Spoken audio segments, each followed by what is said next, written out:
Insta ப்ரொஃபைல வந்து நான் பார்த்தேன். ஐ ம். மே லீஃப்ன்னு போட்டிருந்தீங்க. என்ன காரணம்? ஐயோ! அப்படியெல்லாம் கேட்டுட்டீங்கன்னா, நான் ரொம்ப ரொம்ப பேசுவேன். இல்ல எனக்கு பார்த்தோனே இது இம்ப்ரெசிவா இருந்துச்சு. அந்த ஐ மே லீஃப் அப்படின்னு போட்டிருந்தாங்களே அப்படின்ட்டு. இல்ல என்ன பொறுத்தவரைக்கும் வந்து நம்ம எல்லாருமே இந்த நேச்சரினுடைய ஒரு பார்ட். ம். அப்போ ஒரு இலையினுடைய வேலை தவிர, அத விட எனக்கு வேற எந்த வேலையும் இல்ல இந்த உலகத்துல அப்படின்றத உணர்ந்திருக்கிறவளா நான் இருக்கேன் அப்படின்றது தான். ஒரு இலை என்ன பண்ணுது? ம். அது வந்து அ இலையா வருது. அதுக்கு தேவையான வெளிச்சத்த வாங்குது. அது வந்து அதனுடைய மூலமா ஒரு மொட்டு அதுக்குள்ள வருது. அதனுடைய வேலை முடிஞ்சு அதனுடைய இருப்பு எப்படி இருக்குன்னா, இட் ஜஸ்ட் இஸ் தேர். அவ்வளோதான் நம்ம வாழ்க்கை. நம்ம அப்படித்தான் வாழணும். அதுக்குள்ள தான் நம்ம வந்து சினிமா எடுத்துக்கிட்டு, ராக்கெட் விட்டுக்கிட்டு, போர் செஞ்சுக்கிட்டு போயிட்டுருக்கோமே! அப்படியெல்லாம் இல்ல அப்படின்னு சொல்றதுக்காக. ஐ மே லீஃப்ன்னு போட்டிருக்கீங்க. ஐ அம் எ லீஃப். சூப்பர்.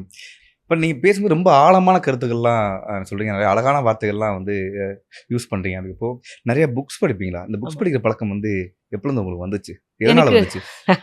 நான் ம். வந்து ஸ்கூலுக்கு போ முடியல, காலேஜ்க்கு போ முடியல அப்படின்றபோது, எனக்குள்ள ஒரு இன்ஃபீரியாரிட்டி காம்ப்ளெக்ஸ்னால நான் நெறைய வாசிக்க ஆரம்பிச்சேன். மத்தவங்களுக்கெல்லாம் தெரியுது, எனக்கு எதுவுமே தெரியலையே அப்படின்ற இடத்துல இருந்து வரும்போது, அப்புறமா எங்க வீட்டுக்குள்ள ஒரு சின்ன லைப்ரரி இருந்தது. எங்க அப்பா வச்சிருந்தாங்க.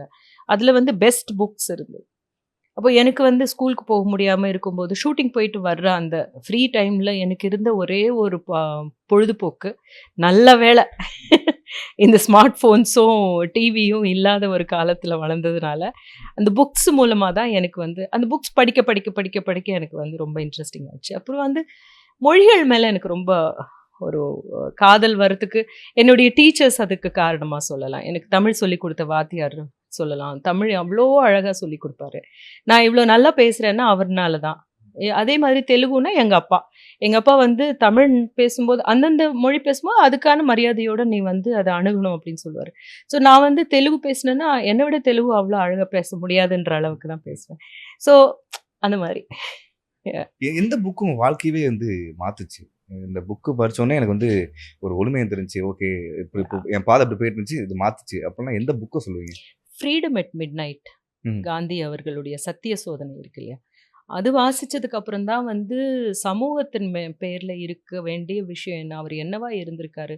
என்னென்ன தியாகங்கள் பண்ணியிருக்காரு? அப்படின்றதுலருந்து அதுதான் என்ன வந்து டோட்டலாவே மாத்துன ஒரு புக் அப்படின்னு சொல்லலாம். ம். அது இப்போ ஒரு 15 இயர்ஸ் இருக்கும்போது நான் ம். படிச்சேன் அத. ஒரு நடிகருக்கு வந்து எமோஷன் எதுவும் கிடையாது. உங்களுக்கு அழுகை இருக்கும், உங்களுக்கு கவலை இருக்கும், உங்களுக்கு சோகம் இருக்கும், சந்தோஷம் எல்லாமே இருக்கும். என்னைக்காவது ஒரு நாள் நீங்க தனியா வந்து ஃபீல் பண்ணியிருக்கீங்களா? நெறைய நடக்கும். ம். அந்த மாரி நெறைய விஷயங்கள் நடக்குது. Like you feel lonely, you feel let down sometimes. இப்போ வந்து நம்ம நெறைய எதிர்பார்க்குறோம் ம். மத்தவங்க கிட்ட இருந்து. ஓடி ஓடி போய் பண்றோம் அவங்களுக்காக. அவங்க கிட்ட இருந்து நமக்கான ஒரு விஷயம் பண்ணணும்னு வரும்போது, அது அவங்க வந்து they don't respect and they don't do it. அப்படின்ற போது ரொம்ப இருக்கு. அதே நேரத்தில வந்து நமக்கான ஒரு விஷயத்த நம்ம முன்னெடுத்து பண்ணும்போது, பின்னாடி இழுக்கறதுக்கு ம். தான் வந்து நெறைய பேர் இருக்காங்க அப்படின்றபோது, இது எல்லாத்தையும் புரிஞ்சுகிட்டு, ஆ ஒரு இன்னும் கொஞ்சம் சப்போர்ட் இருந்தா நல்லா இருக்குமே! ம். இது வந்து இந்நேரத்துக்கே வந்து நான் 10 படங்கள் எடுத்து முடிச்சிருப்பேன். ஆ. அந்த மாதிரி சப்போர்ட் இருந்திருந்ததுன்னா. ம். ஒரு உண்மையான ஒரு சப்போர்ட் இருக்கும் பார்த்தீங்களா? சில பேருக்கு. ம். சில ம். சில பேரு நீங்க பார்த்தீங்கன்னா பார்க்கலாம். இப்போ ஆ செல்வராகவன் சார், தனுஷ் சார் நீங்க பார்த்தீங்கன்னா,